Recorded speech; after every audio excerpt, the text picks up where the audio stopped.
सावित्री व्रत उपलक्षे प्रतिवर्ष बंद ब्लक अंतर्गत ओडंग पंचायतर तोटासाईठारे प्रख्यात मातृपीठ माँ सावित्री आज बंद ब्लक समेत पड़ोशी ब्लक और भद्रक जिला तथा आखपाख जिलूर बहु महिला और दंपति मान आसी पूजा अर्चना करती।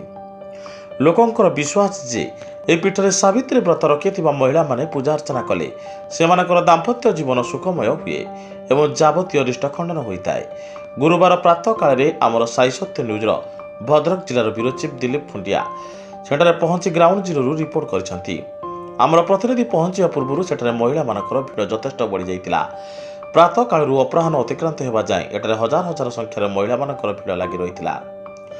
ज्येष्ठ अमावास्या तिथि यह व्रत पालन होता है। भोर समय सधवा महिला माने स्नानादि नित्यकर्म सारी श्वेतवस्त्र परिधान कर 21 प्रकार फलमूल और भोग लगाई था।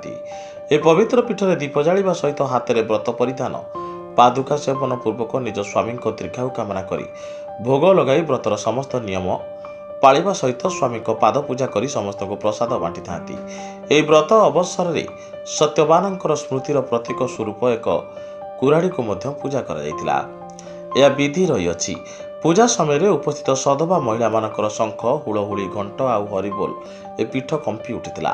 श्रद्धालु मानक पानीय जल जुगाई देवा उद्देश्य किछि वर्ष है ओडंग पंचायतर युव समाजसेवी चिन्मय कुमार दास तत्वावधान में ओडंग पंचायत तरफ खोल जाउतिबा जलछत्र को एथर नुआ कर विधायक होइतिबा संजीव मल्लिक उद्घाटन करथिले।